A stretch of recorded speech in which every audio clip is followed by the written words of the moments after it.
Bueno, muy buenas tardes. Muchísimas gracias por asistir a nuestro último evento de este año, de este semestre también. Y es para mí una gran alegría, además de un honor, contar con la presencia del capitán de navío Juan Escrigas Rodríguez, al que conozco desde hace muchísimos años, pero esa no es la razón por la que está aquí, sino por su gran sabiduría y sus vastos conocimientos sobre la historia de España, de Cuba, de Puerto Rico, de Filipinas, en concreto sobre el periodo tan importante en nuestra historia común de 1898.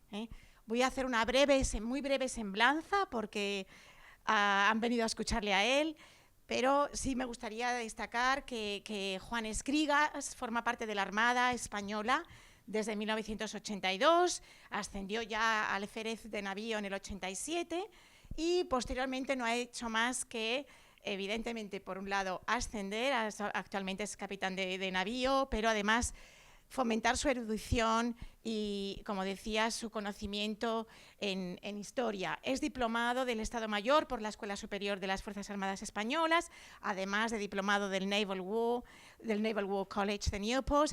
And I would like to thank Captain Kevin McGowan, who's here with us today, and who's the director of the Naval College. Thank you very much for coming. Y también quería dar mis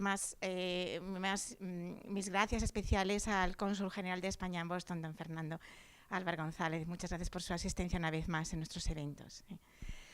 Bueno, pues continúo diciendo que Juan Escrigas es, además de diplomado del Naval War College de Newport, aquí al lado, en Rhode Island, es doctor en Historia Contemporánea por la Universidad Complutense de Madrid y académico de número de la Real Academia de Filatelia, Historia Postal de España, también académico de la Academia de Ciencias y Artes Militares de España y académico correspondiente extranjero de la Academia de Historia de Cuba, con lo cual todo esto da cuenta de su prestigio y su buen hacer académico.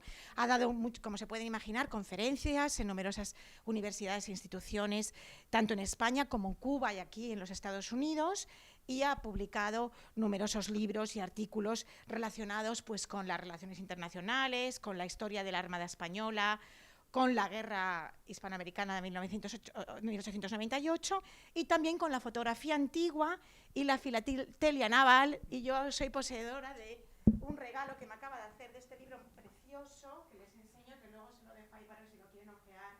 Es su última publicación de fotografía de la Armada Española en Cuba, Puerto Rico, y es con su colección personal de fotografías que ha ido recopilando a lo largo de muchísimos años. Es una joya de publicación, una joya de colección.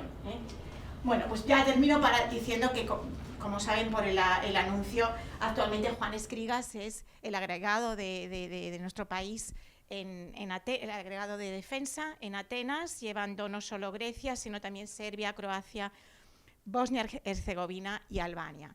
Y hoy ha venido a hablarnos de un tema muy desconocido, creo, bastante desconocido, de un momento crucial que pone en relación el país que nos acoge con España, Cuba, Puerto Rico y Filipinas. Así que les dejo con él. Muchísimas gracias, Juan. Muchísimas gracias.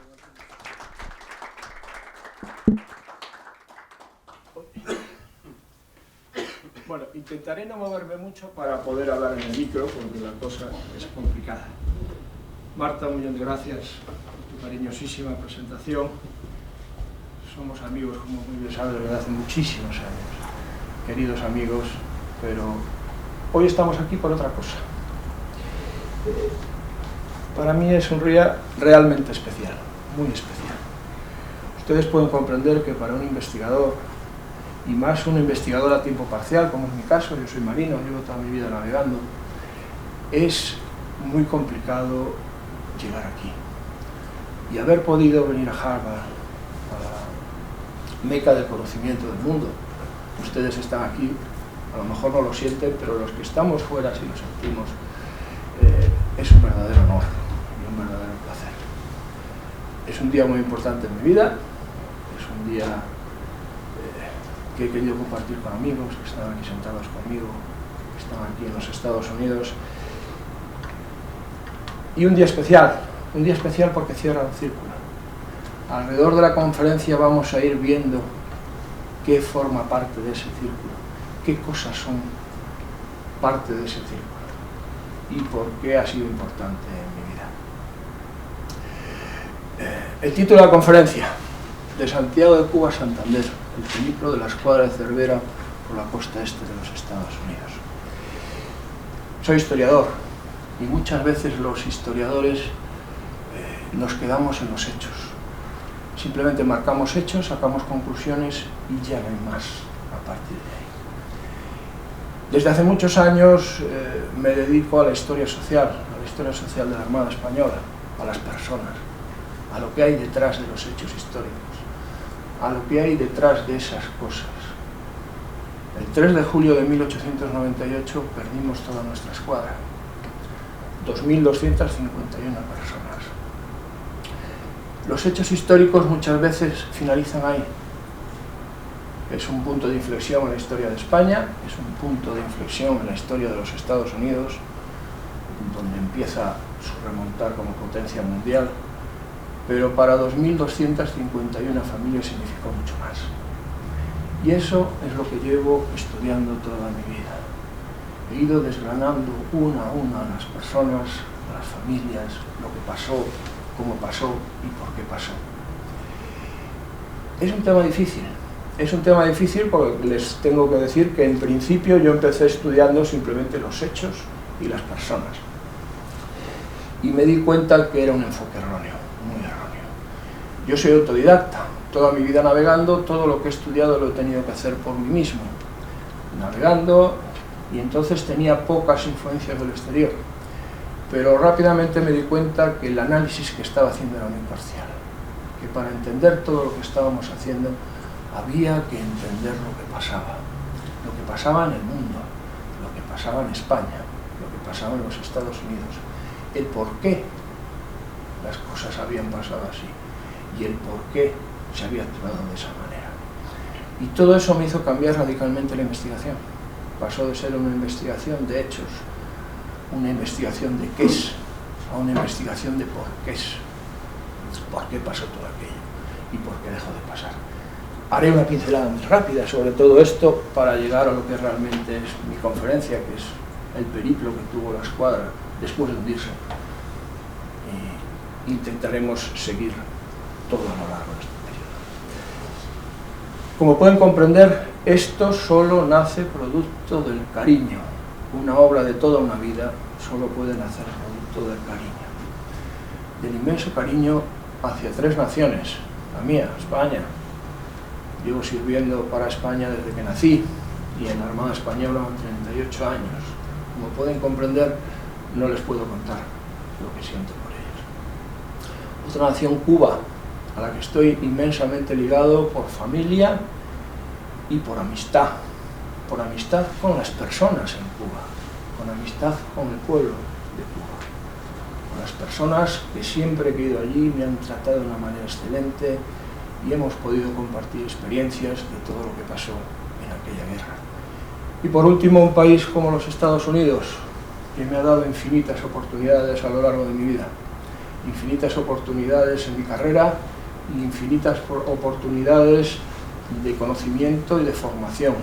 He estado un año en el Naval War College, uno de los mejores años de mi vida profesional y personal, y les puedo asegurar que ha sido una de las experiencias más maravillosas de mi vida.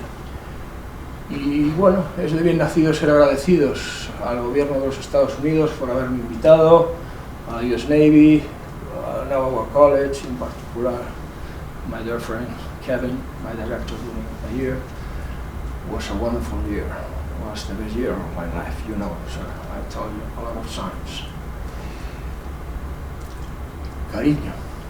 Cariño a la tradición familiar. Mi bisabuelo, el condestable de segunda, Rosendo Escribas Marco, murió a resultas de las heridas recibidas en las lomas de San Juan, el 1 de julio de 1898. Ahí es donde empieza mi pasión, tradición familiar, tradición oral, lo que me contaban mis abuelos, mis abuelas, porque mis abuelos por desgracia no estaban, y mi familia. Y es donde empieza a nacer esa pasión.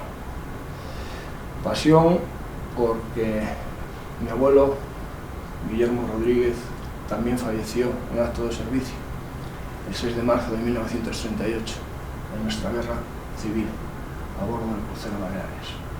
Triste historia de la guerra civil. Y mi padre, que fue asesinado por la banda terrorista esta siendo almirante de la Armada. Sé lo que significa esto, lo he vivido en carne. Intento contárselo para que ellos no caigan en el olvido y se siga recordando su memoria. Al final, miren los que les pongo ahí. Reales ordenanzas de las Fuerzas Armadas. Las Reales Ordenanzas son la forma de actuación escrita que tienen todos los militares de España. Y en su artículo 21 dice eso que ven ahí.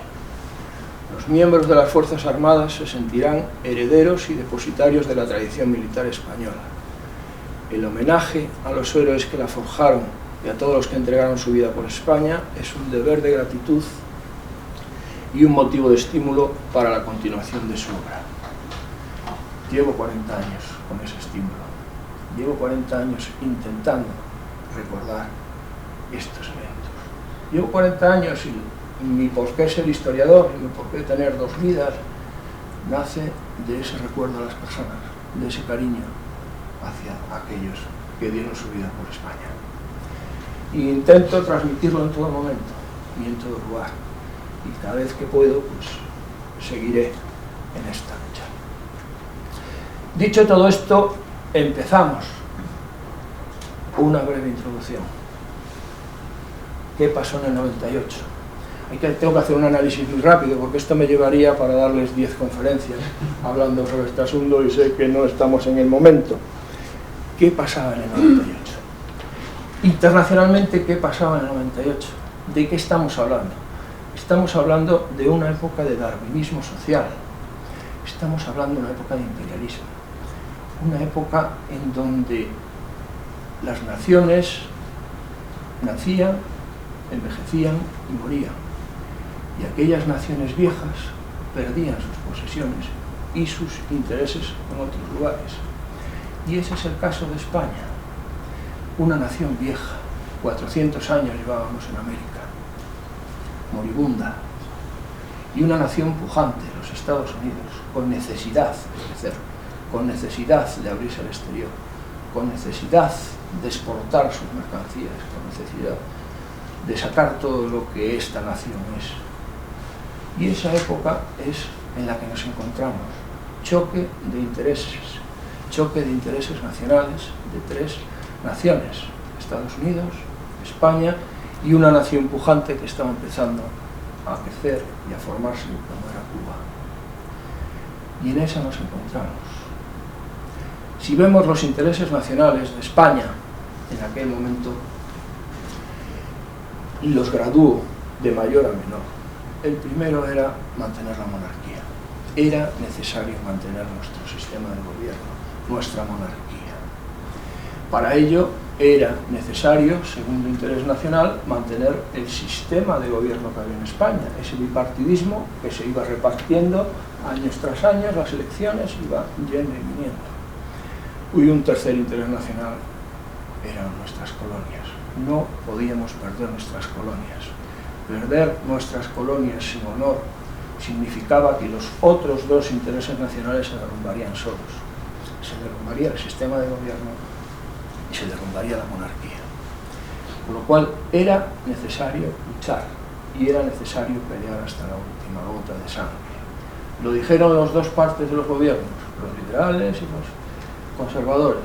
Los dos dijeron: lucharemos hasta la última gota de nuestra sangre, porque tenían perfectamente claro que si se perdía nuestras colonias sin honor, perdido estaba el sistema de gobierno, perdida estaba la monarquía.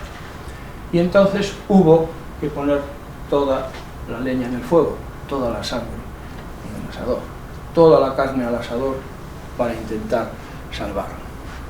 Como pueden comprender, esto era un problema de política internacional. España no tenía relaciones, digamos, militares con nadie, no tenía apoyo de ninguna potencia, no contaba con el apoyo de nadie. Ir a una guerra contra la mayor potencia pujante de aquel momento sin apoyo internacional era imposible. Uno de los principales problemas que tuvimos, falta de apoyo internacional. Nuestra política exterior era muy deficiente en aquel momento. Nuestra política económica tampoco era precisamente boyante.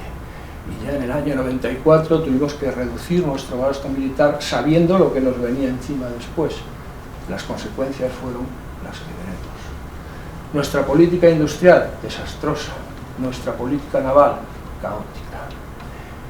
Necesitábamos, si ustedes ven la conformación de este país y de los escenarios donde fueron sucediendo las cosas, era necesario tener una escuadra, era necesario tener barcos, pero una escuadra potente.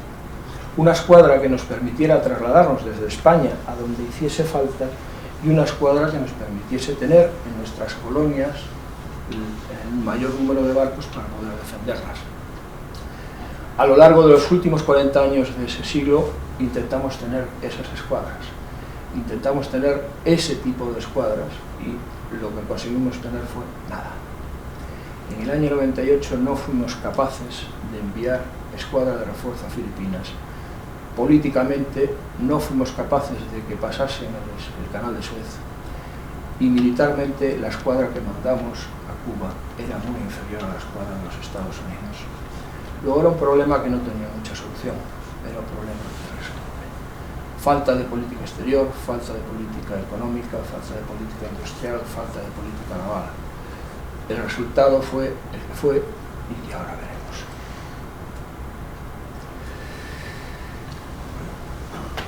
¿Qué pasó con nuestra escuadra?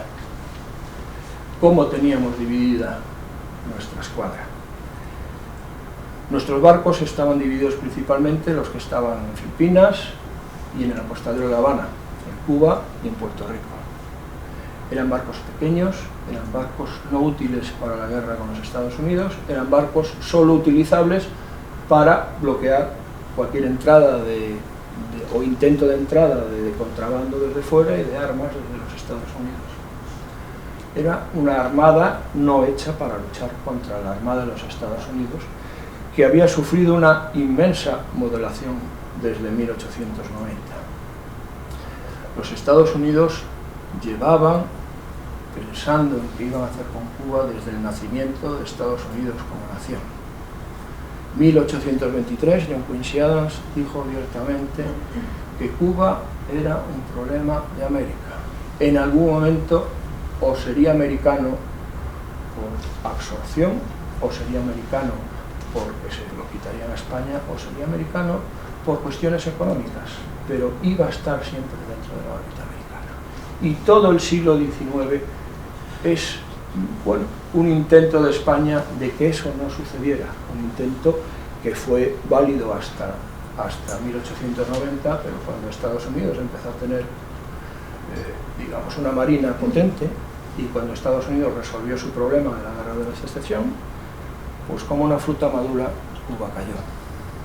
Los Estados Unidos tenían ya capacidad para bloquear Cuba y tenían ya capacidad para entrar en Cuba. Y lo hicieron.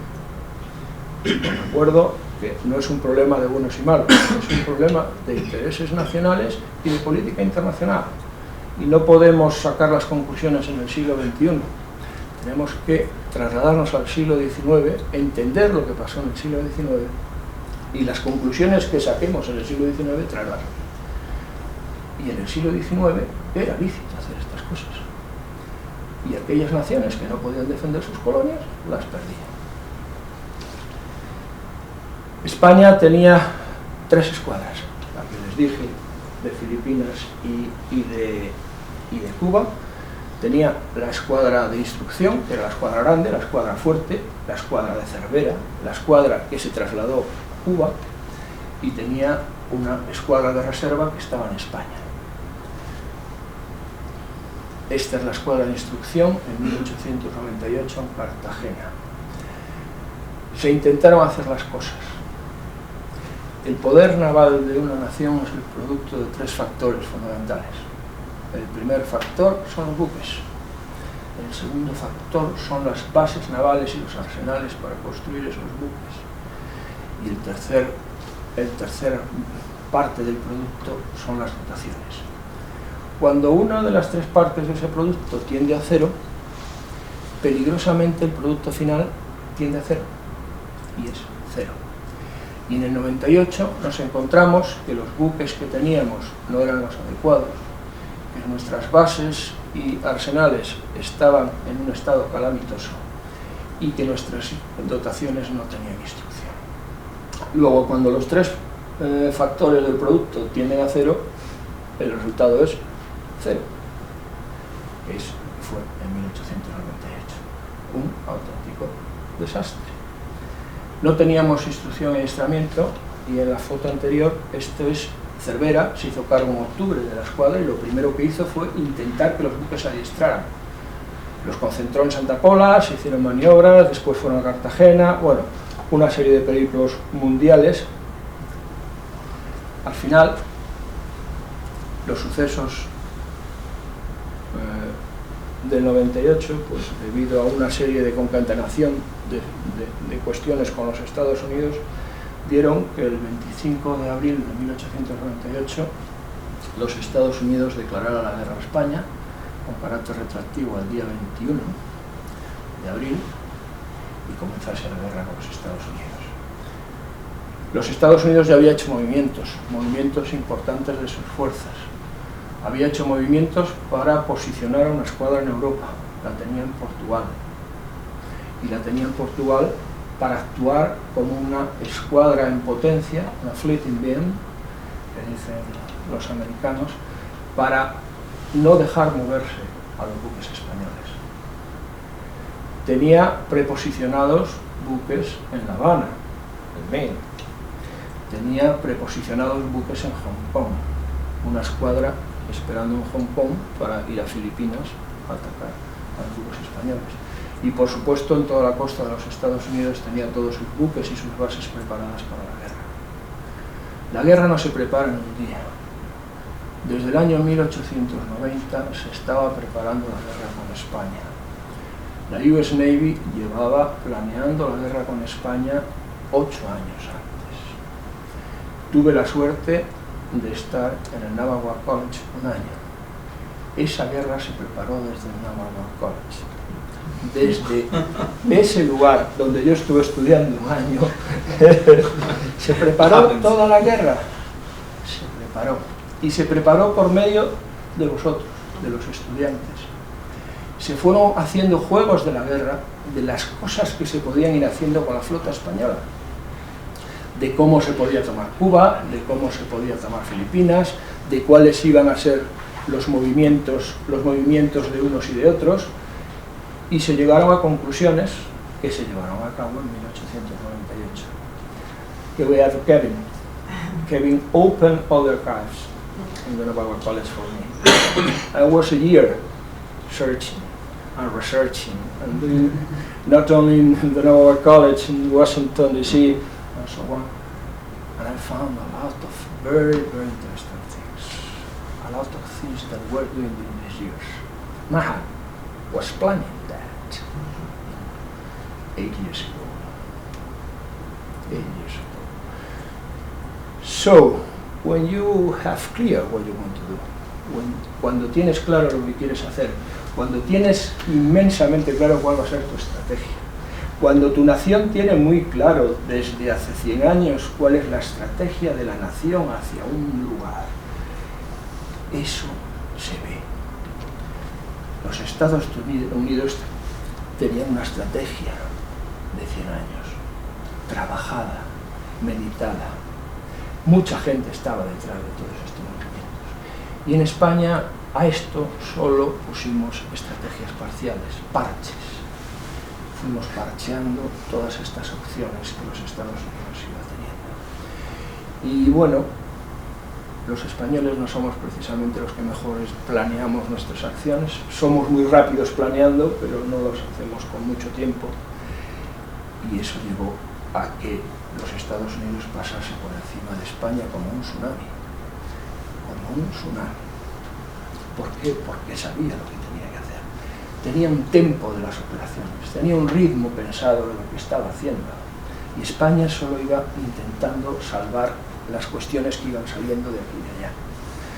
Bueno, ojalá que España tuviese siempre una estrategia nacional clara, donde nos dijesen a dónde vamos a ir y cómo vamos a ir. Estados Unidos la tiene, siempre saben dónde van a ir. Y eso es una lección aprendida. Estos parches que les dije que íbamos poniendo se vieron en las disposiciones de nuestras fuerzas. La escuadra de Cervera, que era nuestra potencia naval, tuvo que ir respondiendo a esos movimientos que iban haciendo los americanos. Al movimiento de los americanos de llevar el Maine a La Habana le correspondió un movimiento de buques españoles a las costas de Cuba y a las costas de los Estados Unidos. El Vizcaya entró en Nueva York en marzo de 1898 en correspondencia a la entrada del Maine en La Habana, y el Oquendo entró en La Habana, tenía previsto entrar en Charleston o en la costa, digamos, sur de los Estados Unidos, pero no llegó a entrar. Esto que les voy a mostrar aquí da una idea de la planificación de los norteamericanos. Es una película de 1898. Yo les recuerdo que los hermanos Lumière en 1895 comenzaron con el cine. Y los americanos fueron capaces de montar una cámara inmensa en un remolcador para hacer esta película que les voy a enseñar. Esto es el acorazado Vizcaya entrando a Nueva York en 1898. Si miran, es una pura filmación de inteligencia. Está muy cercana, intentando ver cuáles eran las baterías que estaban inhabilitadas. Es una filmación de inteligencia. 1898, 3 años después de la invención del cine. Como pueden comprender, esto no se improvisa, esto es algo planeado y son especialistas en hacerlo. El año que estuve en el Naval War College escribí un libro con toda la investigación que hice sobre la inteligencia en las operaciones navales de 1898. Es un libro de 800 páginas donde se desmenuzan todos los movimientos españoles y norteamericanos, porque los españoles también los tuvimos, de inteligencia. Es algo impresionante. Es una auténtica novela de Salgari. Cuando uno lo lee dice, esto no pudo pasar. El problema es que detrás están los papeles originales que dicen lo que pasó. Y esto es uno de los poquitos y pequeñitos capítulos de ese asunto. Bueno, después veremos otra película.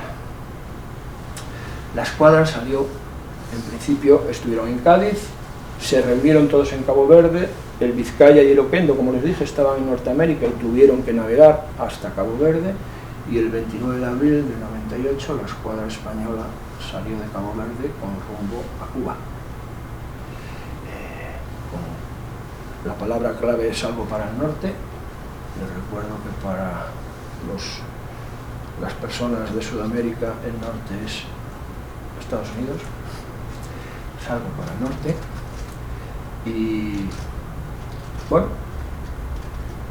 el almirante Cervera tenía un inmenso problema porque al salir no tenía misión, no tenía planes claros de guerra, no porque no los quisiera tener, sino porque el gobierno no se los había dado. No tenía inteligencia de las unidades de los Estados Unidos y, lo que es peor, no tenía combustible. Cuando un buque sale a la mar, lo primero que tiene que tener es combustible. Si un buque no sale a la mar y no tiene claro dónde tiene que hacer combustible, en cuanto se le cambie el combustible, acabó el buque. Y bueno, el problema del tránsito del almirante Cervera hacia Cuba fue un problema de, primero, buscar combustible, segundo, buscar noticias del gobierno, dando direcciones claras de lo que querían que hiciese, y noticias de inteligencia para saber dónde diablos estaban los americanos, dónde me voy a encontrar al enemigo. Entonces, cuando uno ve las opciones que tenía Cervera, no tenía muchas. O solo podía entrar en San Juan de Puerto Rico, o solo podía entrar en la Martinica, o en San Thomas, o en Curazao.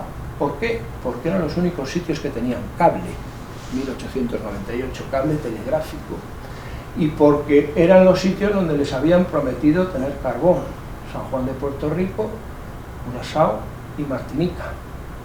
Entonces mucha gente cuando dicen ¿por qué Cervera hizo lo que hizo? Pues porque no le quedó otra. Porque con un compás y con las mínimas nociones de navegación dices llego hasta aquí, llego hasta aquí, llego hasta aquí.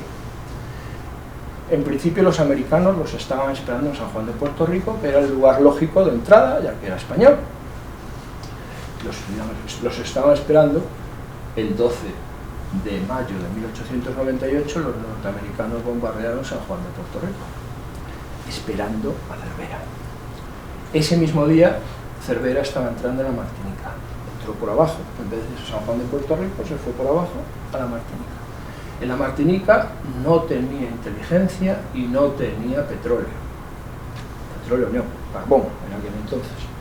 Y entonces decidió irse al siguiente puerto al que podía llegar con el carbón que le quedaba. Compás, haces así, mides y dices, solo puedo ir a Curazao. O a San Thomas, que era una base donde los Estados Unidos tenían mucha influencia y no podíamos entrar. O igual a Curazao. En Curazao fue capaz de hacer 800 toneladas de carbón, solo, no para todos los buques, y con ese carbón, compás otra vez, ¿hasta dónde pudo llegar? Su intención era llegar a La Habana, que era donde estaba preparado todo, pero solo pudo llegar hasta Santiago de Cuba, 19 de mayo, y el 19 de mayo entró en Santiago de Cuba y allí quedó hasta que le obligaron a salir. Solo hemos hablado de la introducción. Esto era la introducción. Vamos a seguir, porque claro, ahora hay que hablar del tema. Pero es que si no les hablo de esto, les hablo de unos señores que fueron allí, que vinieron, que se murieron, que no sé qué, pero nadie sabe el porqué de las cosas. Entonces he intentado explicar los porqués. ¿Por qué estaba Cervera allí? ¿Por qué España perdió la guerra? ¿Por qué era un problema que no tenía solución? Y la solución era perder la escuadra, por desgracia. Y este es pues el guión más o menos de lo que les voy a hablar. Esto ya es mucho más ligero, porque ya es fotografía, ya es para aquí para allá, ya viene, ya va, ya sube, baja, ya es mucho más fácil.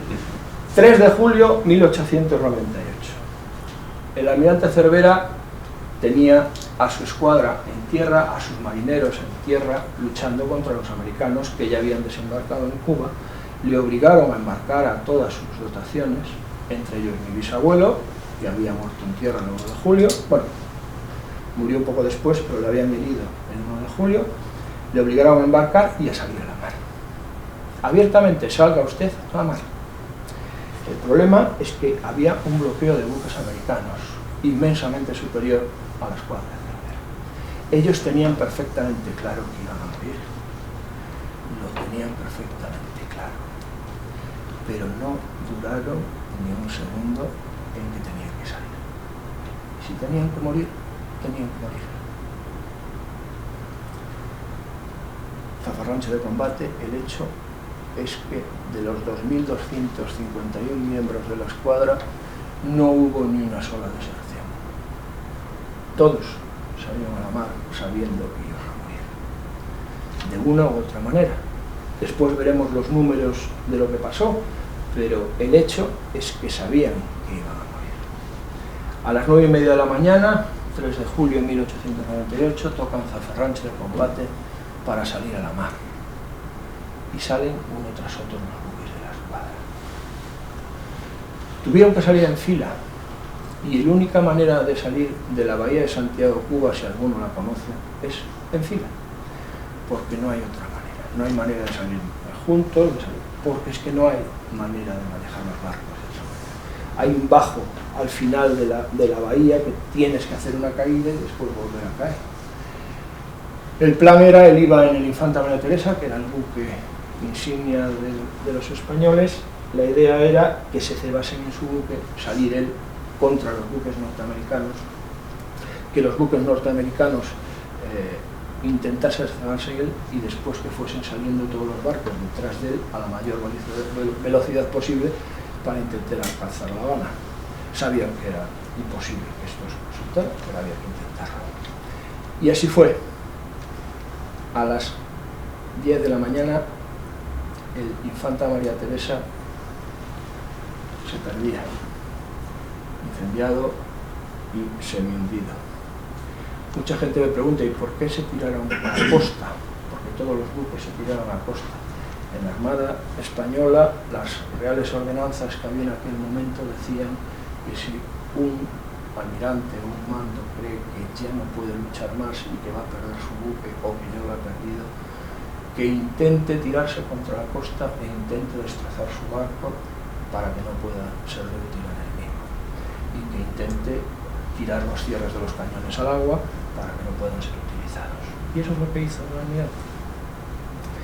9:30, el Infanta María Teresa acabó en la playa de Nima Nima.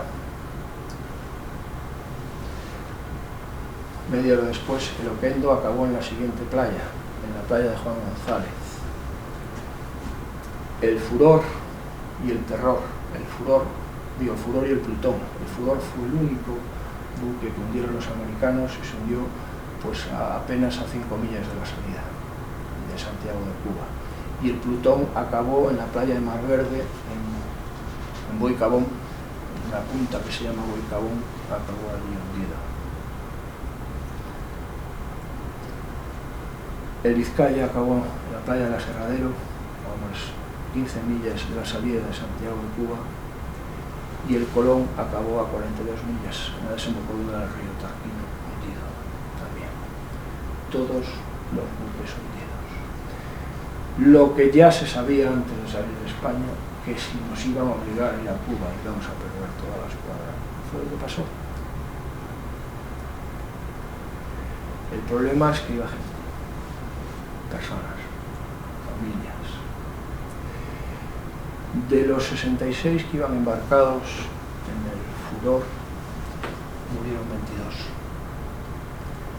De los 72 que iban en el Plutón, ahí tenéis el furor hundiéndose, una fotografía hecha por los norteamericanos, murieron también 22. Parte de estas dotaciones pudieron juntarse, como estaban muy cerca de Santiago, y fueron hasta Santiago de Cuba andando. Y otra parte fue prisionera de los cubanos. Les recuerdo que esta zona es la Sierra Maestra, la sierra famosa de Fidel, y es una zona que en aquel entonces también estaba en manos de los mambises, con lo cual todas las partidas estaban por la sierra. Y al ver la batalla, pues todos intentaron. Todos los presos que hicieron los cubanos fueron entregados después a los norteamericanos, a la gente de la US Navy. Esto es como quedó el Plutón, esto es la playa de Mar Verde, Boicabón. Hoy en día de este barco no queda casi nada, todavía están los restos. Después les explicaré qué es lo que pasa con ellos. El Teresa, ahí ven, 502 personas de dotación, 62 del Estado Mayor de Cervera, y ese más uno es el práctico de costa cubano, que decidió quedarse a bordo y seguir la misma suerte que los marinos de la península. Murieron 88 del buque y 13 del Estado Mayor. Así es como quedó el buque, y esa es una foto de cómo quedó el buque. Este buque lo intentaron reflotar los americanos para traerlo a Estados Unidos como trofeo de guerra, pero al final acabó hundido en el Cayo. Consiguieron reflotarlo, consiguieron llevarlo hasta Estados Unidos, cerca de Estados Unidos, pero en una tormenta se perdió en el Cayo y se hundió. Pertenezco a un grupo arqueológico español que llevamos 20 años intentando encontrar los restos de los marinos españoles en las playas de Santiago de Cuba. Se llama el Grupo Regreso con Honor y su cabeza es un arqueólogo español, pues que de una manera absolutamente altruista, ya que él pone el dinero y los medios, intenta encontrar a estos marinos españoles. Fueron enterrados en las playas de una manera muy rápida, sin marcar las tumbas, y hubo un número importante, sobre unos 100, que los norteamericanos fueron capaces de ir recogiendo, que iban encontrando, y los enterraron en una fosa común. Somos plenamente conscientes de que no los vamos a encontrar. ¿Por qué? Porque esto es una zona de torrenteras, estamos al lado de Sierra Maestra, y el agua, cada vez que llueve o cada vez que hay allí alguna cuestión meteorológica de las que suele haber por aquella bendita tierra, pues se lleva todo lo que hay. Y probablemente esos restos nunca los encontremos. Pero al menos lo hemos intentado y al menos hemos luchado por su memoria. El Oquendo, de los 497, 127 murieron.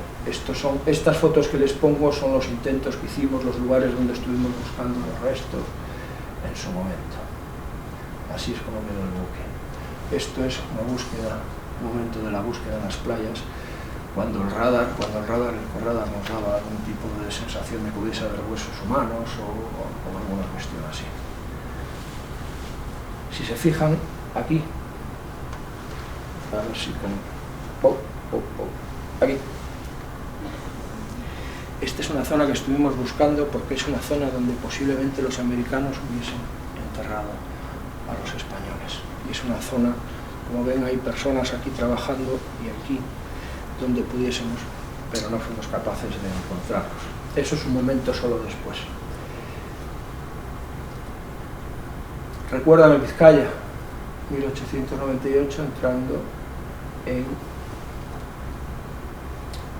a Nueva York. Este vídeo es del día después. Oh, my God. A lo mejor no soy capaz de ver. Sí.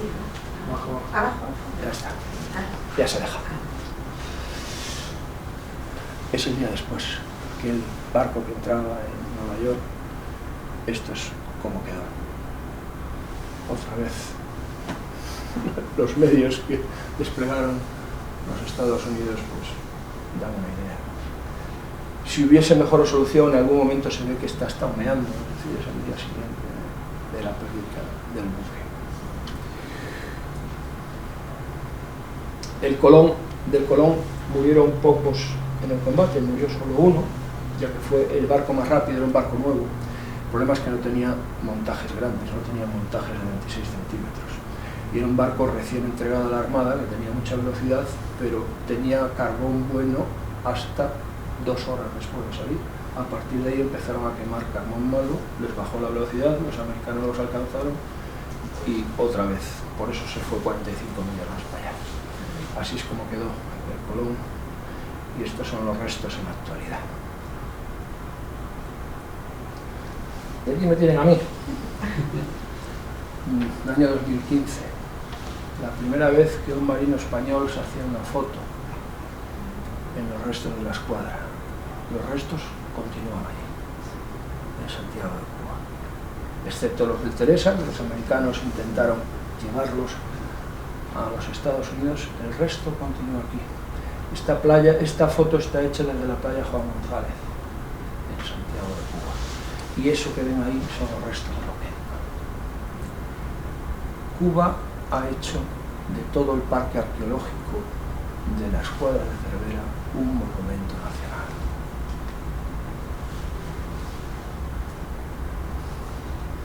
Este año, 2015. Y este fue el simposio que tuve la suerte de ir. Estos son los restos de la caldera de Oquendo. Está protegido por la UNESCO todo lo que es los restos de la escuadra de Cervera. Una nación que no es la mía ha tenido a bien hacer de los restos de mis compañeros un monumento nacional. Por eso les digo que soy muy amigo de las personas, porque hay maravillosas personas en Cuba. Esto que ven aquí fue la inauguración en el año 2018 de una placa donde están todos los nombres y los muertos de la escuadra. Esa placa se hizo con mi tesis doctoral, es el resultado de una de mis cosas de mi tesis doctoral.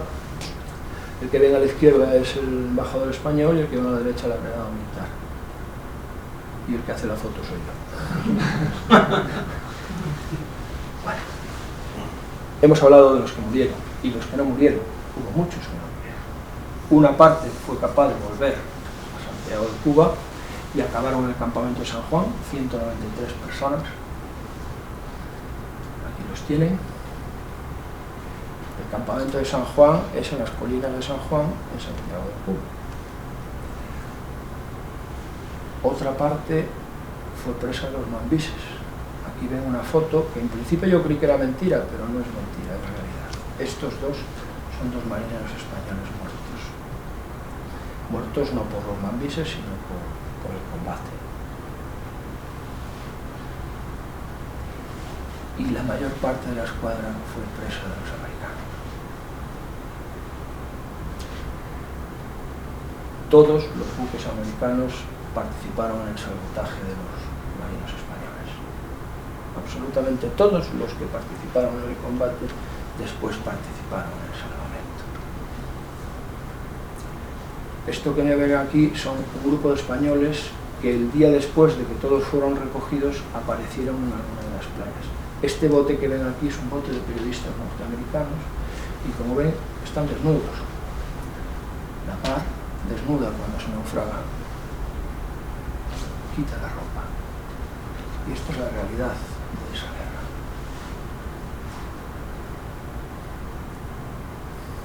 Y aquí están los Estados Unidos. Todos los presos españoles fueron trasladados a 3 buques, que fueron a 3 puntos de los Estados Unidos. Ese que tienen ahí es el Harvard, USS Harvard, 35 oficiales y 637 clases en marinería iban en el Harvard, presos de los americanos. Fueron primero a Nápoles y dejaron a algunos oficiales y después fueron a Kittery, a la Seabay Island, a la isla de Seabay, donde se había habilitado un campo de prisioneros. Un segundo barco, el USS San Luis, llevó 53 oficiales, entre ellos el almirante Cervera, y 634 clases y marineros. Y un tercer barco, un buque hospital, el US Hospital Ship Solace, llevó a 49 españoles graves al Hospital Naval de Norfolk. Hubo una diáspora. Norfolk, los heridos más graves, a Nápoles, los oficiales de las dotaciones, no todos, porque algunos fueron al campo de prisioneros, y en Maine, en Kittery, en la isla de Seabay, estuvieron el grueso, más de 1.500 marinos españoles.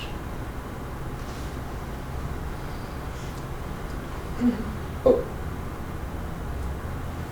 Esta es la foto que empezaba. Esta foto la compré en una subasta en los Estados Unidos creyendo que eran marinos norteamericanos, porque si se fijan los uniformes que llevan parte de ellos son norteamericanos, pero no, son marinos españoles. ¿Por qué? Porque estaban desnudos y sus compañeros de la Marina de los Estados Unidos les dieron ropa, les dieron alimento, los vistieron. Esto es el momento de desembarco. Si recuerdan, hace un momento les dije que 49 de los heridos fueron a Norfolk, y ahí les pongo entre paréntesis 48, porque este muchacho que está aquí es el 49. Este muchacho falleció la misma mañana en que hablamos. Esto es el momento de desembarcar los heridos. Recuerden esta persona, este nombre. Se llama Damián Lanza. Perdió un brazo, era cabo de mar y perdió un brazo. Le seccionaron un brazo y fue operado en el Hospital de Naval de Norfolk del brazo seccionado. Recuérdenlo. Después se verán el porqué. Este es el hospital donde estuvieron los 48 españoles que quedaron vivos. Esto es la visita que hizo el almirante Cervera al hospital. Bueno, y esto que ven aquí son 3 tumbas que hoy en día todavía existen en el Hospital Naval de Norfolk, en el cementerio de extranjeros del Hospital Naval de Norfolk. El marinero que les enseñé que iba en la camilla muerto es el de la izquierda, y estos otros dos es otro marinero de Ferrol, paisano mío, y un soldado de infantería de marina. Los tres muertos allí, y los tres continúan allí enterrados. En el año 2012 tuve la suerte de venir destacado a los Estados Unidos e incorporarme al grupo de combate del Eisenhower. Entré en Norfolk 2 semanas. Era mi oportunidad. Yo era el historiador que había descubierto las tumbas y el que llevaba 40 años estudiando esto. Y no la perdí. Conseguí que la Marina de los Estados Unidos nos hiciese una ceremonia preciosa donde estuvimos los marinos americanos, los marinos españoles, y estos que ven aquí a la derecha son los marinos y miembros de las Fuerzas Armadas Españolas que estaban en aquel momento en Norfolk, en el cuartel general de la OTAN. Y fuimos capaces de hacerles un homenaje a nuestros marineros y soldados 112 años después. Un poquito tarde, no, 114, un poco tarde. Miren que hay un oficial, un suboficial y un a cabo. El oficial que ven ahí se llama Damián Niebla y es el bisnieto del cabo que les enseñé que no tenía brazo.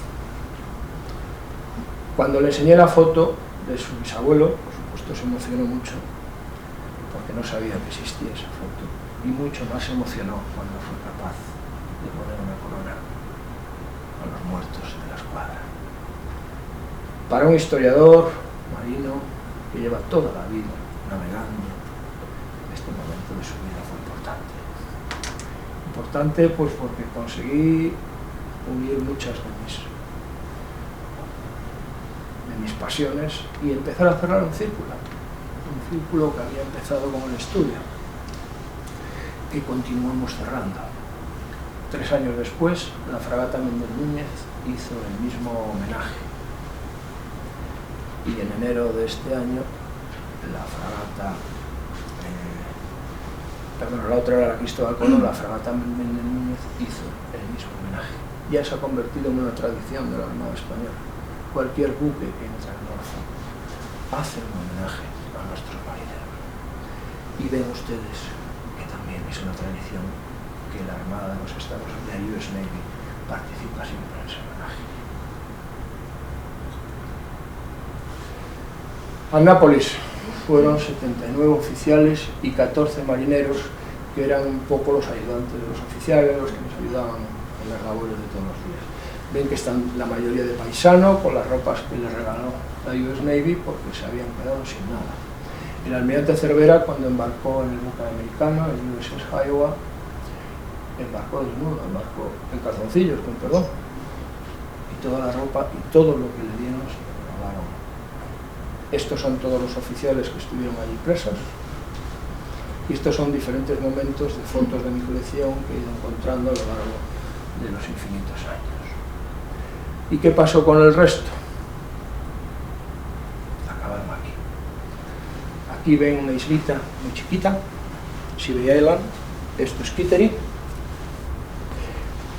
We pass over there, going through the north in Maine, when we were to Maine, and I was taking photos of all. Y aquí estaba el campo de prisioneros español. My son works there. You work there? My son. Your son? Yeah, wonderful. Aquí, In the Navy, aren't you? aquí estaba el campo de prisioneros español.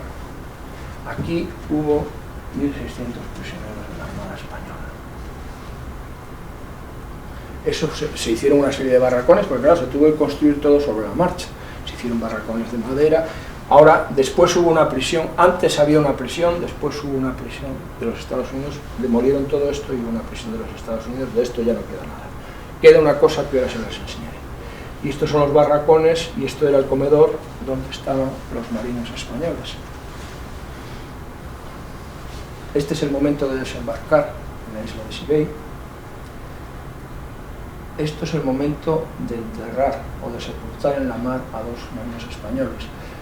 La mayoría de los marinos que se murieron en el viaje se murieron por fiebres, por fiebre amarilla, por cólera, y entonces tenían mucho miedo de que esas enfermedades pusiesen pasas a tierra. Entonces intentaban sepultarlos en la mar para que no hubiese contagio. Y ese es el momento de llegada y de que los que se acababan de morir se fuesen a la mar. Este es el momento de pasar lista a todos los marineros españoles. Todas estas fotografías son desconocidas en mi colección. Esto es el momento de la vida diaria, lavando la ropa. Esas son las casetas que les enseñé. Esto es un momento de la vida normal en el campo de prisioneros. Hombre, en un campo de prisioneros relajado, porque como pueden ver no están haciendo nada, simplemente estaban allí.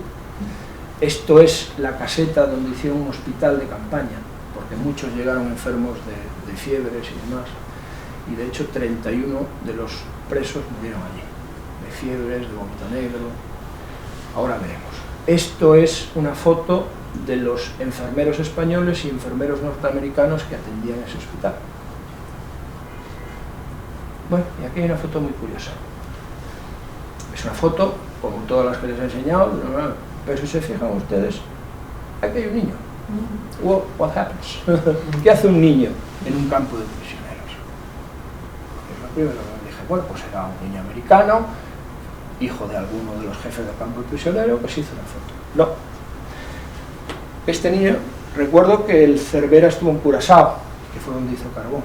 Su estancia en Curazao fueron 24 horas largas, más o menos como yo aquí, 24 horas largas, que voy a estar, aprovechando todo lo que pueda. Bueno, pues estuvo 24 horas largas. Esas 24 horas largas localizaron a un niño español huérfano, andando por el muelle, 12 años. Era canario de nacimiento, sus padres eran canarios, y habían fallecido los dos de tuberculosis en muy corto espacio de tiempo, y estaba solo. Y Cervera decidió embarcarlo en la escuadra. Lo embarcó como tambor. Tambor. Le dieron el grado de tambor. Y fue tambor en la escuadra. Pero claro, el niño siguió los avatares de la escuadra. Entró en Santiago de Cuba, salió a luchar con los americanos, fue preso de los cubanos, fue preso de los americanos y acabó en el campo. Y ese es el niño. El niño que Cervera embarcó allí. Ese niño acabó en España e ingresó en la Armada Española como aprendiz marinero. Y después acabó muriendo pues, en Australia, por otras circunstancias de la vida. Una historia humana que muchas veces no sabemos ni que existe.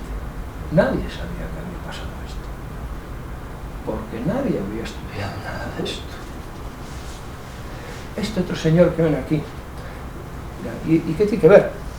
Hace 2 semanas, recibí una llamada en Grecia, en Atenas, donde estoy destinado, desde Tenerife, y una señora encantadora me llama y dice, mire usted, ¿es usted Juan Escrivá? Sí, yo soy la nieta de Manuel Sánchez. Y digo, encantada, ni idea de quién era Manuel Sánchez, encantado.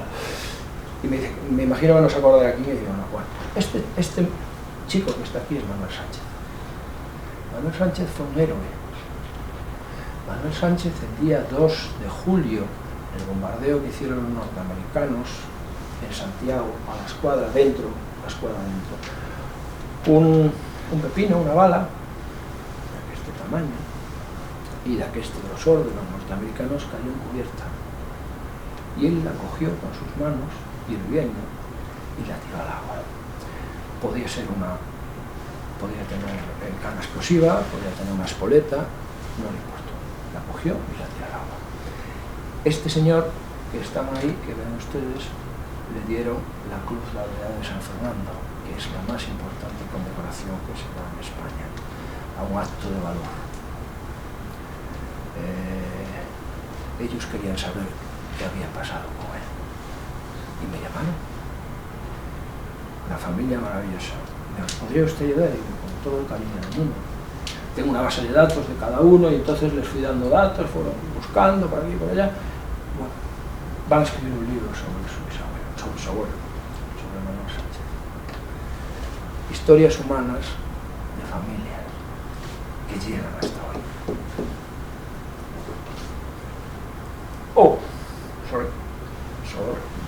Este es el momento en que vuelven para España. El día 1 de septiembre los norteamericanos declaran la libertad de los españoles, incondicional, y su regreso a España.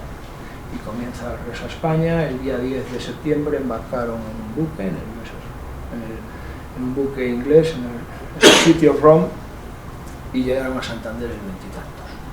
Este es el momento de embarcar, y allí nos dejamos 31. He sido capaz de localizar dónde fueron enterrados. En 1916, estos 31 marinos españoles fueron desenterrados y regresaron a España, en un buque español que había ido a recoger torpedos en los Estados Unidos. En la actualidad están enterrados en el Panteón de Marinos Ilustres de San Fernando, como recuerdo de lo que pasó. Estas eran sus tumbas. Hace 4 años, vino el Cano, 3 años. Bueno, vino el Cano agosto y no podía dejar pasar la oportunidad. Hablé con el comandante de Juan Sebastián Elcano, con el agregado naval, conseguimos hacerles un homenaje. Y curiosamente, si ven detrás del Guardia Marina y de la corona de flores, hay una placa donde recuerda que allí estuvieron enterrados 31 marinos españoles. Y ahí pusimos una corona. Después de 114 años, fuimos capaces de recordarlos. San Juan de Puerto Rico. Uno de los buques de la escuadra, de los pequeñitos, de los torpederos, no pudo llegar a Santiago de Cuba. Se quedó en la Martinica porque se le estropearon las calderas y de ahí fue a San Juan de Puerto Rico. Tuvo una acción de guerra contra los norteamericanos y 2 de los miembros de la dotación, un proyectil de los norteamericanos barrió de estribor a babor la cubierta por dentro y murieron dos maquinistas de la Armada. Ahí tienen sus tumbas. Fui capaz de localizar las tumbas, pero en 1920 aproximadamente se hizo este túmulo en el cementerio de Magdalena de Paz, donde se llevaron a estos 2 marinos españoles. Y esto que ven aquí es el homenaje que Juan Sebastián Elcano le hizo hace 2 años a estos marinos españoles. Ven ustedes que aquí hay un señor alto que era el agregado naval, este. Su abuelo y el hermano de su abuelo eran supervivientes de la escuadra de Cervera. Y eran mi tío abuelo y mis 2 tíos abuelos. Eran hermanos de mi bisabuela. Bueno, se van cerrando círculos, se van cerrando historias. Este es el momento de embarcar para regresar a España, en el City of Rome. Este es el... Vean, si veis aquí hay mucha expectación de lo que pasó, había mucho movimiento norteamericano viendo la avenida, la ida, porque claro, una cosa muy especial. Estamos hablando de pronto te llegan a tu ciudad 1.600 presos. Este es el barco y este es el momento de llegar a Santander. No fue un momento fácil, porque venían vencidos. Fue un momento muy complicado. Después de todo lo que habían pasado, habían salido de Ferrol, que era su casa, hacía 14 meses. Muchos de ellos, su familia no sabía nada de ellos, desde hacía 14 meses. Y el regreso no fue fácil, a España. Hay de los vencidos. Y esto es el resumen de mi investigación. Lo que ven en negro son los números oficiales que hay en los papeles de la Armada Española. Y lo que ven en rojo son los números que yo he sido capaz de demostrar uno a uno que estaban. ¿Por qué hay esta diferencia de números? Porque hubo mucho movimiento de personas en Cabo Verde y hubo embarque de personas en La Habana y hubo embarque de personas en San Juan de Puerto Rico que no estaban registrados en España. Y esos registros los he ido encontrando. Como ven, esas son las dotaciones. Estos son los que finalmente murieron, 375 personas. Y estos fueron los prisioneros, 1737. Los 193 restantes regresaron a Santiago. Así es como se desmenuzó el asunto. Tengo el estudio uno por uno de las 2.251 personas. 10 años de trabajo. Y esto es más o menos como fueron muriendo. Pues no todos murieron en el combate, algunos murieron antes, otros murieron en el traslado a los Estados Unidos, otros murieron en el repatriamiento, porque al tener fiebre amarilla, al tener vómito negro, todas estas cuestiones, iban muriendo cuando se les iba manifestando la enfermedad. Bueno, estamos llegando al final. Esto es lo que produce la guerra. Esto es lo que produce el no tener una estrategia nacional, el no tener un planeamiento. Al final mueren personas.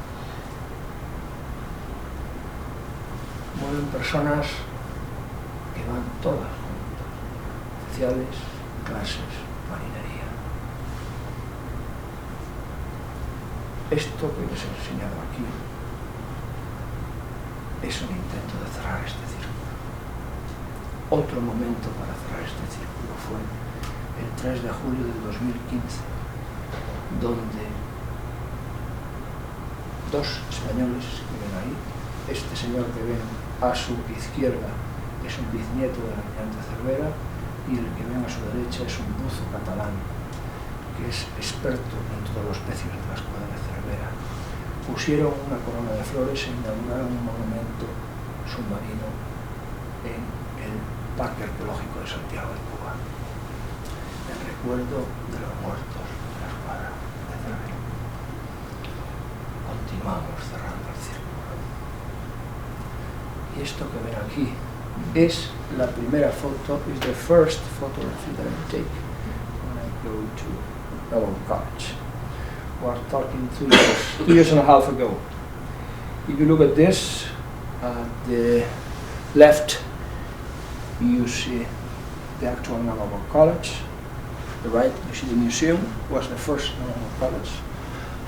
And the flag, you see the flag not hosted due to, well, I don't remember what was happening. I was crying for this, and here, and here, there is 2 cannons. 2 little cannons. They are 2 cannons of a Spanish ship, Crucero Reina Mercedes.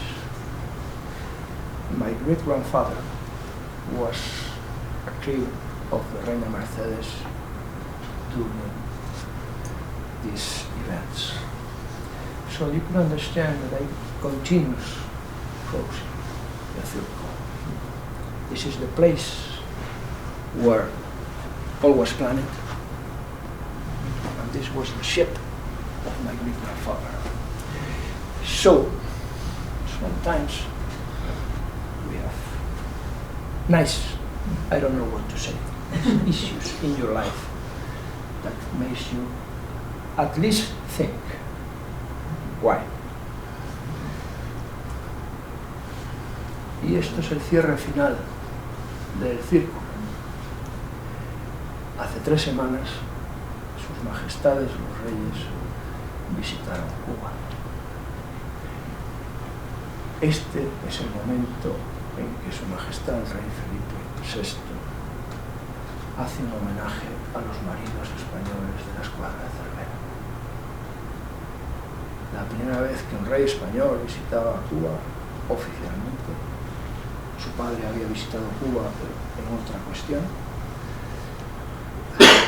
no quiso dejar pasar la oportunidad de rendirles un homenaje.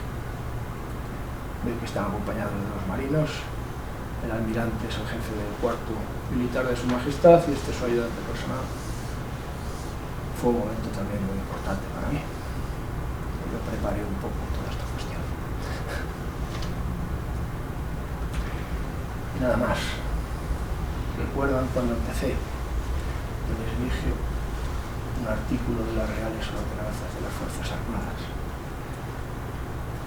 Les leeré otro, si soy capaz de encontrarlo. Y si no, se lo digo de palabra. es el artículo 3, cumplimiento del deber. Los miembros de las Fuerzas Armadas Españolas deberán cumplir siempre con su deber, incluso si se les demandara la vida, la harán. Esto es una muestra de lo que llevamos haciendo siglos y de lo que seguirán haciendo nuestros hijos y nuestros nietos cuando llegue el momento. Pero es de bien nacido recordar. Y esto que les he contado es simplemente intentando recordarlos, intentando que no se pierda su memoria, las de sus familias, sus tristezas. 2.251 familias. No es poca cosa. Y nada más, 1.000.000 de gracias. Y en este momento me gustaría no solo recordar a los miembros de las Fuerzas Armadas Españolas en este evento, sino a los miembros de las Fuerzas Armadas Españolas que se siguen dejando la vida fuera de España. Y con ello también agradecer a los Estados Unidos y recordar a todos los miembros de las Fuerzas Armadas de los Estados Unidos que dejan su vida fuera. A veces no nos damos cuenta de lo que eso significa. Significa mucho para las personas. Y nada más. God bless America, sir. Y Dios bendiga mi patria, España.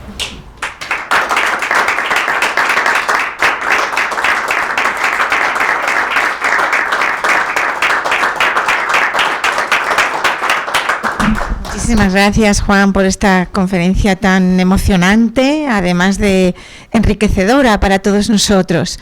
No sé si hay alguien que querría hacer alguna pregunta. ¿Alguien que quiere hacer alguna pregunta? Lo que quieran. Yo puedo, Luise. Sí. ¿Te falta algún círculo por cerrar? Sí. Hay muchos círculos todavía no cerrados. Y uno tiene que ver con la infantería de marina.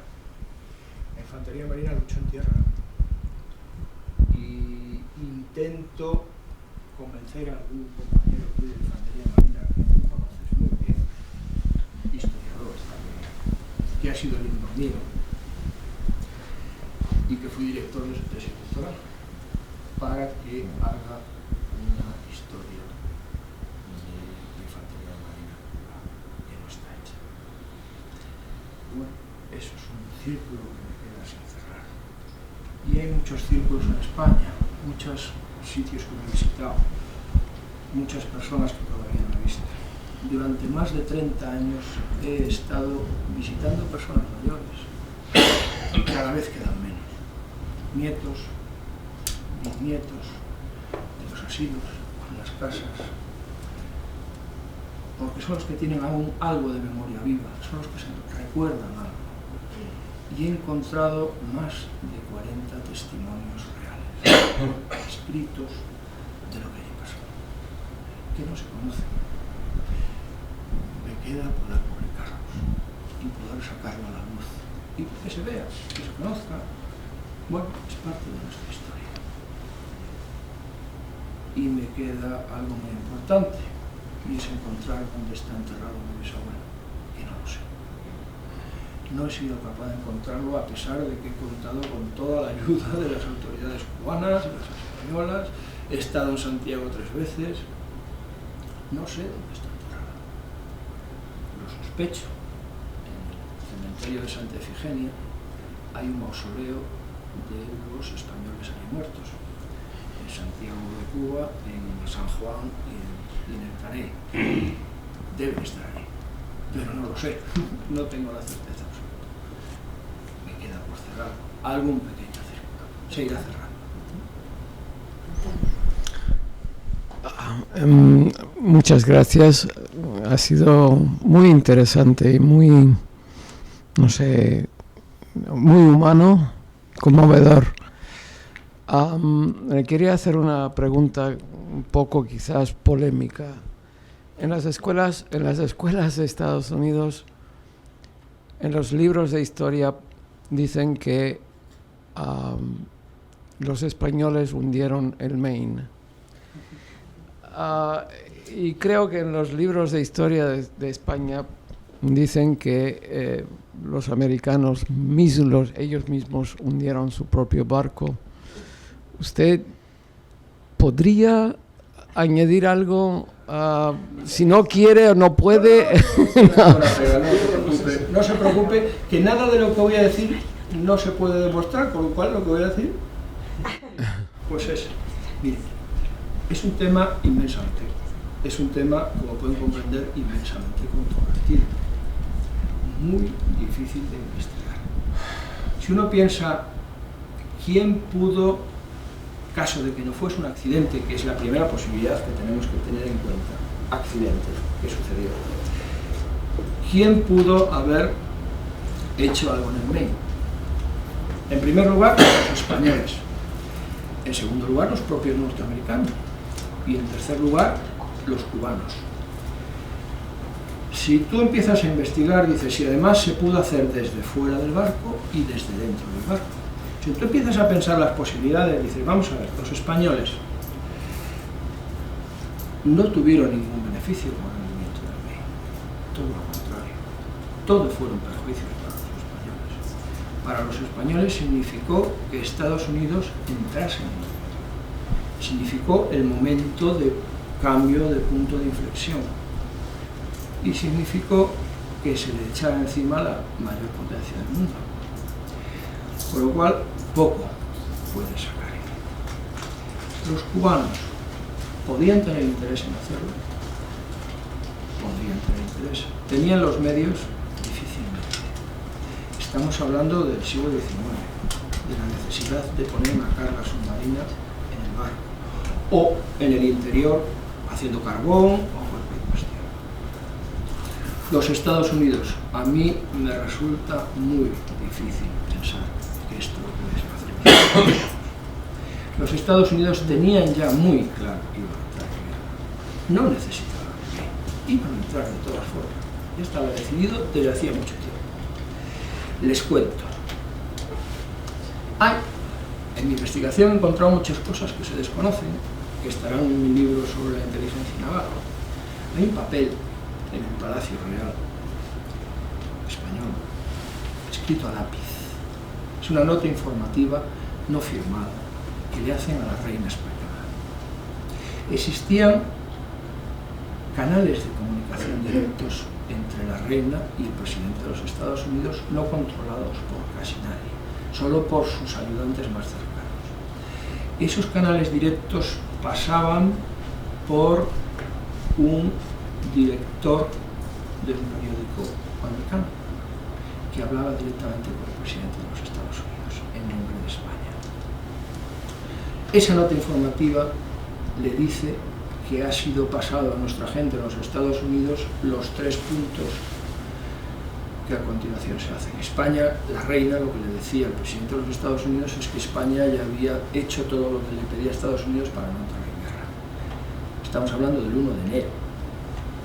El Maine fue en febrero. Y que le pedía al presidente de los Estados Unidos que parase un poco la situación y que se tranquilizase. La respuesta del presidente de los Estados Unidos fue no. Entonces esto está decidido el 1 de enero. Ese papel no se conoce. Yo he tenido la suerte porque me he sentado en el Palacio Real, en el archivo, y me lo he recorrido entero. Y lo encontré en un legajo que no tiene nada que ver con la guerra de Cuba, del año 78, por ahí por allá. Lo abrí y cuando lo vi y vi lo que decía, me quedé impresionado. El emisario de español era Mr. G.B. No sé si ustedes conocen a Mr. G.B. Mr. G.B. era un rico americano, George Bennett. Esto es una hipótesis porque solo pone Mr. G.B. Todo el mundo lo conocía como Mr. G.B., pero no está escrito su nombre, por lo cual no pasa de ser una hipótesis, con lo cual tiene la verdad. Y era el que había hablado con el presidente de los Estados Unidos. Usted, España, ya ha hecho todo lo que podía hacer, ¿por qué no paramos esto? ya no lo podían parar. Ya no lo podían parar. Estados Unidos necesitaba. Ahora les voy a decir por qué necesitaba. Y es muy fácil de entender. Muy fácil de entender desde la perspectiva de la necesidad, digamos, estratégica. Ok. ¿Por qué necesitaba Estados Unidos todos estos territorios? Lo van a ver muy fácil. Esto me lo salté en otro momento porque no me daba tiempo así. Ahora se lo voy a contar en las preguntas. Miren ustedes. ¿Por qué necesitaba Estados Unidos nuestras posesiones? Muy fácil. Si ustedes miran al mapa, ¿qué significaba Puerto Rico? Puerto Rico era la puerta hacia Europa de América del Norte. El último momento, necesitaban una base ahí para poder tener capacidad para el comercio con Europa.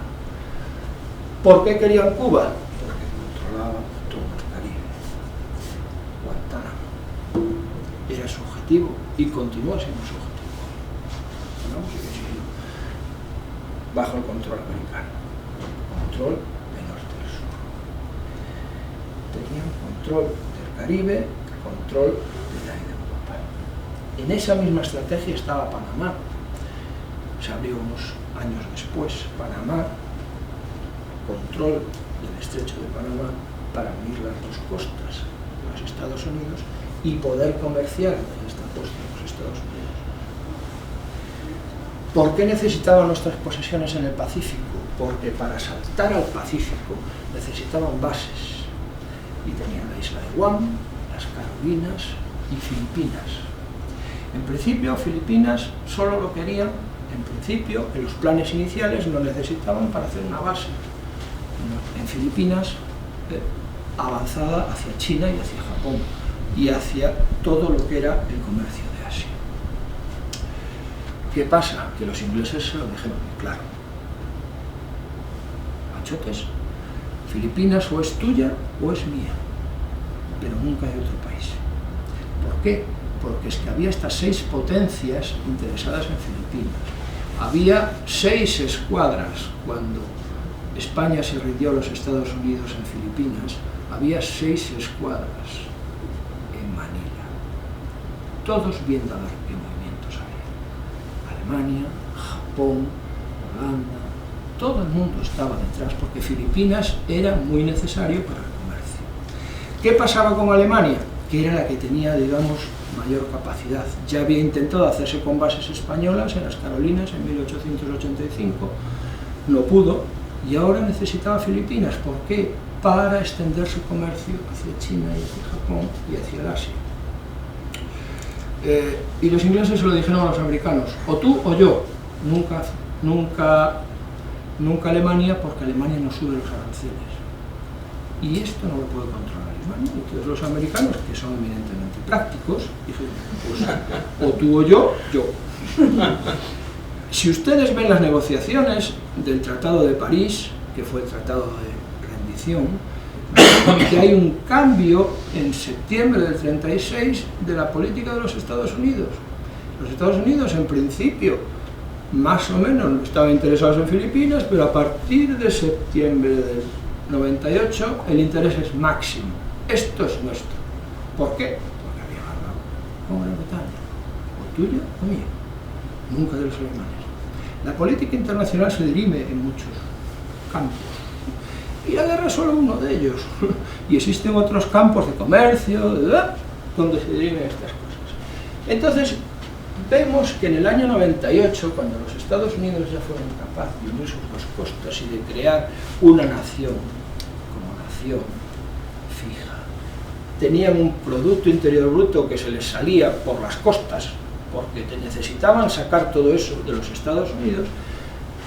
Teoría de Mahan, control de los mares, necesidad de tener bases avanzadas, necesidad de controlar los mares con una escuadra potente, necesidad de tener una marina mercante con comercio.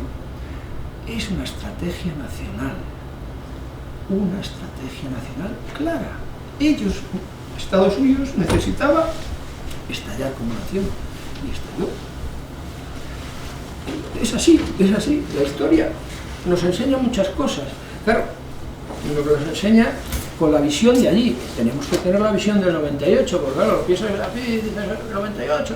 Mire usted, que esto tiene muchas esquinas. Y tenemos que darnos cuenta el momento que se estaba viviendo, donde Lord Salisbury, mayo de 1898, decía en Londres que las naciones nacen, crecen y mueren. Y aquellas naciones moribundas que no son capaces de controlar sus colonias, las pierden. Mayo de 1898. 2 meses antes. Clear, crystal clear. Machotes, o defendéis vuestras colonias o os quedáis sin ellas. Bueno, porque si no, alguien iba a caer sobre ellas. Si no los Estados Unidos, sería Francia. Cuando pensamos en el año 98, pensamos que la desgracia del 98 solo era española. No, sir. En el 98 pasaron internacionalmente 1 millón de cosas. En el 98 ocurrió el suceso de Fachoda, entre Francia y Inglaterra, aquí,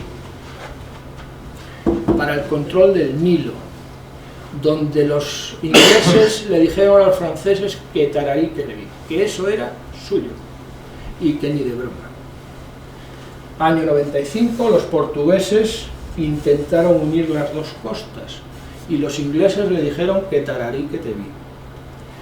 Año 93, Eritrea. Los italianos intentaron permanecer en Eritrea, tararí. Año 95, Venezuela.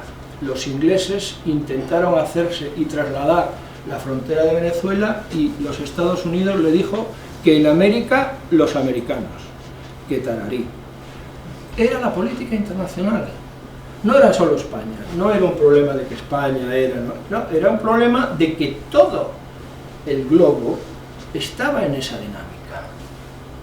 Y estábamos en esa dinámica. Entonces, pues bueno, en aquel entonces España no fue capaz de defenderse. Y perdió lo que perdió. Todas sus colonias, todas sus colonias de ultramar. Perdonen que hable mucho, pero... Bueno, una pregunta más. Sí, sí, bueno, venga, Sí. No, lo del asunto del Maine está resuelto. Hace más de medio siglo, Ya. el almirante americano Hyman Rickover, No quise hablar de Rickover porque es una persona muy querida en la mayoría de los Estados Unidos, pero muy polémica.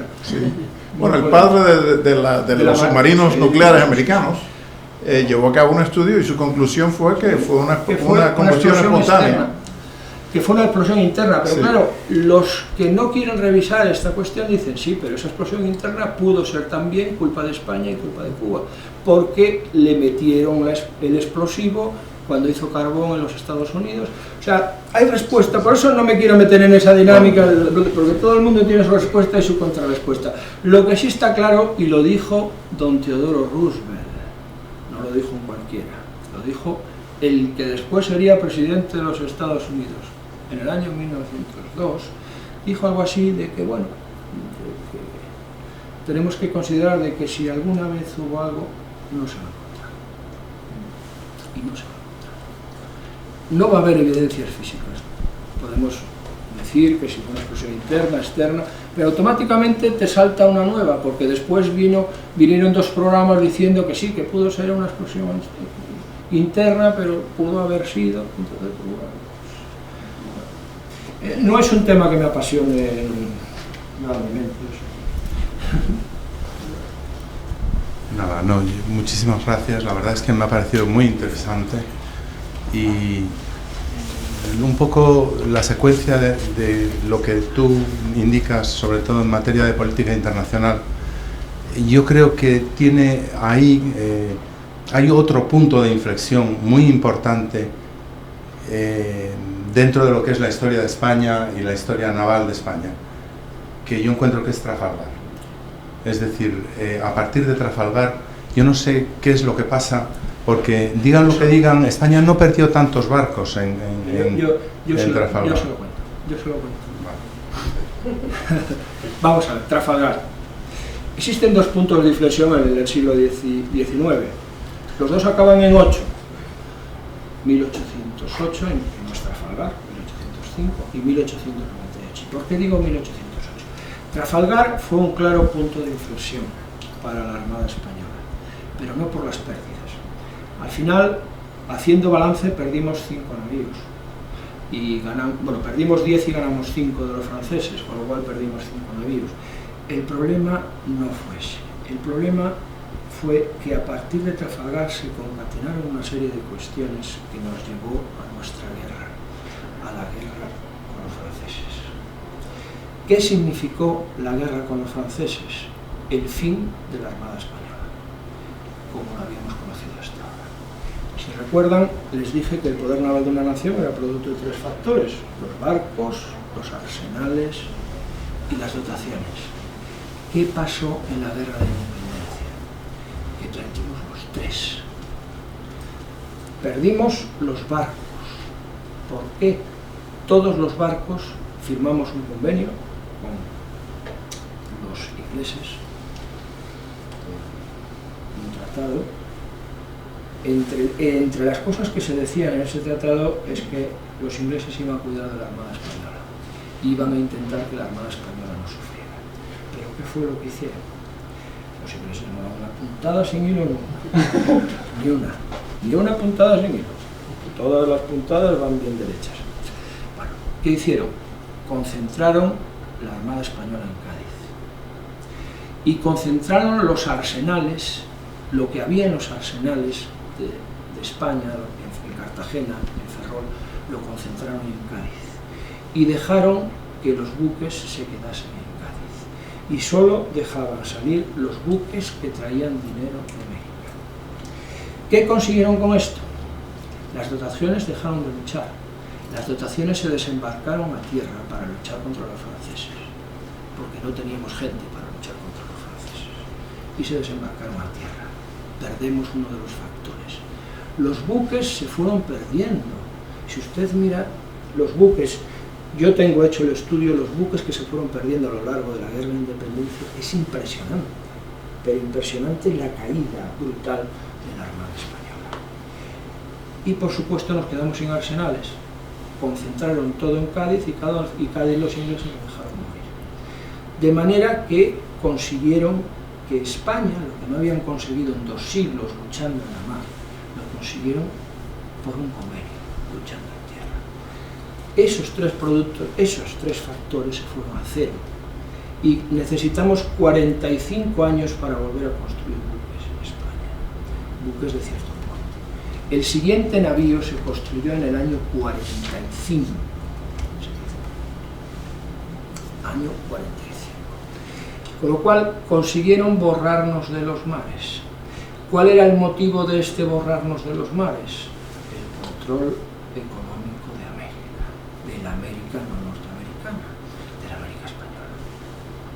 A partir de ese momento los ingleses no quisieron controlar Sudamérica, quisieron controlar la economía de Sudamérica y a controlarlo. ¿Por qué?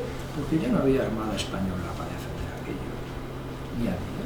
Se produjo la independencia de los países hermanos, se produjo, digamos, la llegada de los ingleses de distinta manera a los distintos países hermanos, de una manera real. Les recuerdo que la mayoría de los fundadores de las marinas sudamericanas son ingleses o irlandeses, o estuvieron, y de los padres de la patria, o estuvieron en Inglaterra. Y lo que consiguieron fue el control económico de Sudamérica, borrando a la Armada Española del mapa. Entonces, Trafalgar, importantísimo, porque implicó un punto de inflexión, pero mucho más importante la guerra de independencia. Sí, de alguna manera yo creo que hubo una influencia emocional muy negativa para España. Mucho. Es decir, yo creo que se perdió la ilusión y hubo una especie de ensimismamiento, de tristeza por lo que España había representado y la falta de perspectivas que en ese momento se abrían, y hubo una especie de cerrazón que ha durado 2 siglos. 2 siglos. Todavía estamos arrastrando ese sentimiento en España. Bueno, en estos momentos estamos en la OTAN, estamos en... Sí, pero el sentimiento de somos pero no somos, seguimos estando ahí, sigue existiendo. Y bueno, y estos puntos de inflexión implicaron que en el 98 se cerrara ya absolutamente nuestro poder como potencia media, digámoslo así, y pasamos a ser nada. Dejamos de ser potencia media, pasamos a ser una nación que no existía en el convenio internacional. Ya lo éramos después de la guerra de la independencia. Eso hay que recordar que tras la guerra de la independencia España se la ninguneó, a pesar de que habíamos ganado a los franceses. Y se la ninguneó en todo. ¿Por qué? Porque no teníamos ni marina ni ejército. Y cuando una nación no tiene capacidad de dirimir las cuestiones de otra manera, le pasa por encima. Y nos pasa por encima. Bueno, me van a permitir que haga yo la última pregunta, muy sencilla, creo. Simplemente, ¿qué fue del almirante Cervera? Y luego una pregunta un poco quizás naif. ¿Por qué en las fotografías sale siempre sonriendo? Digo, dice mucho de los norteamericanos de cómo trataban a sus presos, pero es algo que sorprende porque es una fotografía como presos, ¿no? Sí, yo te cuento. El término presos es un poco exagerado. Vale, eso quería que aclarase. En todo momento, el trato de las autoridades norteamericanas hacia los españoles y hacia digamos, la escuadra del almirante Cervera, y a la escuadra del almirante Cervera fue exquisito. Por supuesto hubo cuestiones personales, momentos de personas que no fue tan exquisito, pero que no era el sentir de la administración. Es decir, de hecho, pues a los oficiales se les puso en Annápolis. Se intentó construir un campo de concentración.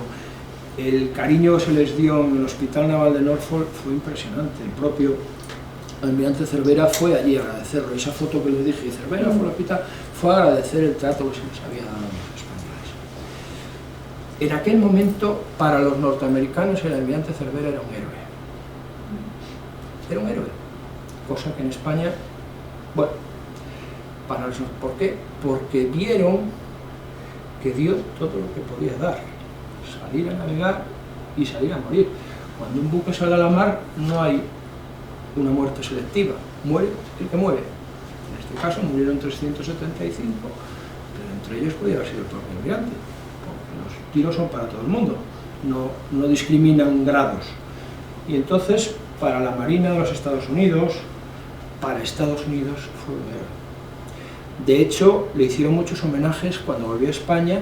Le hicieron muchos homenajes en Estados Unidos como una persona, digamos, de honor y una persona que intentó defender a su nación. Él regresó a España, continuó el servicio, de ahí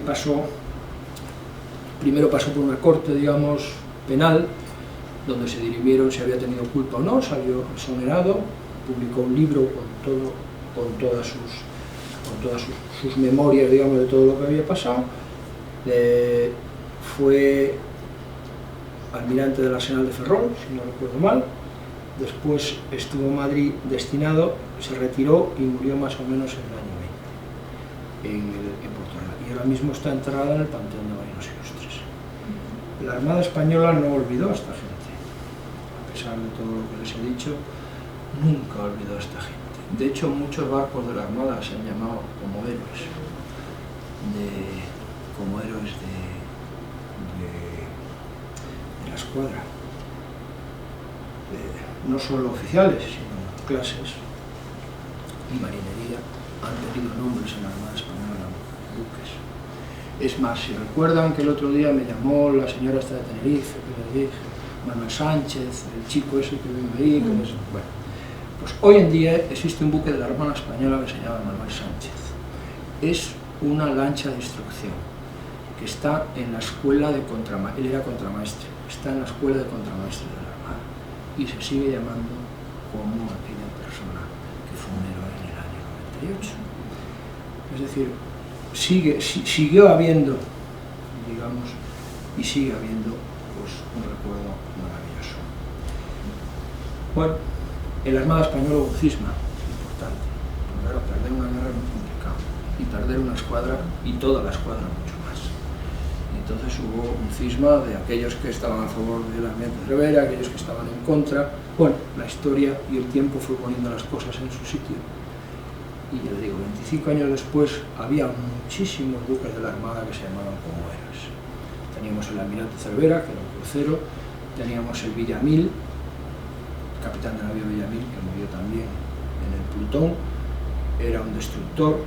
Teníamos, ¿cuál más? Teníamos pues el marinero Graciolo, el contramaestre Casado, el marinero Macías, o sea, un montón de buques de la Armada se llamaban como soldados y marineros de la Armada, recordando estos momentos. Bueno, les puedo asegurar, yo conozco mucho al buzo que les dije que era Ángel Luis Cervera. Es una persona excepcional, es doctor en Historia y doctor en Economía, y es el que tiene todo el legado de la familia Cervera y el que está encargado un poco de continuar. Su tesis doctoral en Historia fue sobre el almirante Cervera. Yo fui miembro del tribunal, tuve la suerte de ser miembro de ese tribunal, una tesis excepcional. Y bueno, seguimos intentando que eso no se olvide. No que eso no se olvide, sino que no se olvide que cuando un soldado o marinero muere fuera de casa, es necesario recordarlo.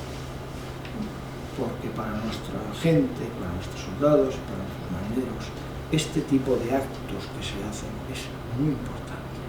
Porque no podemos olvidar que cuando andan por ahí se están jugando la vida. Se están jugando la vida, se están jugando su familia y se están jugando su futuro. Y tienen que tener claro que si alguna vez les pasa algo, nunca se les va a olvidar. La US Navy y el gobierno de los Estados Unidos les puedo asegurar que lo hace muy bien. Y nunca olvida a un caído. Mi primera impresión cuando llegué a Estados Unidos, después de esto, me fui con el coche a comprar comida, porque claro, acababa de llegar a los Estados Unidos, no tenía nada, y me fui al commissary. Commissary es como una especie de supermercado, para comprar cosas, tal, no sé qué. Fui al commissary y aparqué. Y vi que había un letrero en el lugar más preeminente del parking de Naval College, había un letrero que ponía, y me quedé estremecido, reservado para la familia de los caídos. En la cultura de este país eso es relativamente normal. Family of the Fallen. Para la cultura de este país eso es relativamente normal. Para la cultura de nuestro país no. Claro, yo me quedé allí mirando y dije, voy a aparcar, porque a mi padre lo mató la banda terrorista ETA. Y aparqué. Y me sentí verdaderamente querido. Y se lo digo así, fuera de mi patria, fuera de España, en una nación amiga, pero me sentí realmente querido. Y dije, ole, aquí está, no hay manchotes. Esto es una muestra de que ellos sí se acuerdan de sus caídos. Pues muchísimas gracias. A ti, Martiña. Creo que se merece un gran aplauso por esa visión. Muchísimas gracias por darnos esta visión diferente y desde luego por contribuir al recuerdo de los caídos españoles y el reconocimiento a Estados Unidos, desde luego. Muy bien, gracias. Muchísimas gracias, Martiña. Un placer. Tenemos ahora un picoteo aquí, el que quiera ojear el libro de Juan también lo puede hacer.